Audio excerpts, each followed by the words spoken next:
Sí, COVAX es una historia de un éxito parcial. Tampoco hagamos triunfalismo.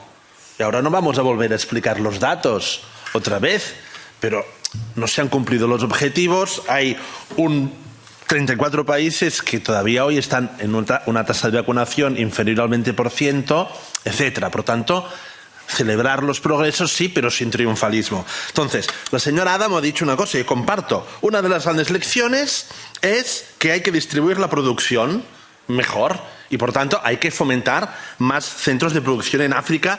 Esto facilitará la absorción, está vinculada a la producción con la cadena logística, facilitará, por tanto, más la autonomía logística de los países y es bastante complicada la logística y el suministro de las vacunas. En el caso de Pfizer, las jeringuillas. En el caso de AstraZeneca, la vida de la vacuna que es corta. En el caso de ARN mensajero, la cadena, el almacenamiento en frío, etcétera, como para que encima añadamos las dificultades derivadas del hecho de que ellos no puedan producir sus vacunas en el propio continente. Y por tanto, pregunta, es evidente, ¿no?, que el levantamiento de las patentes facilita la distribución de la producción.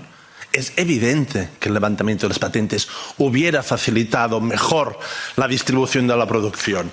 Entonces, un ejemplo, el Centro de ARN Mensajero, el Centro de Transferencia de Tecnología de ARN Mensajero, dirigido por la OMS, en África, ha tenido problemas, ha tenido barreras derivadas de las patentes. Entonces, demos un paso más. El paso que ha dado la Comisión Europea de cara a la cumbre interministerial de la OMC es muy importante, pero demos un paso más porque tenemos que cubrir también todo lo que tiene que ver con tratamientos y diagnósticos.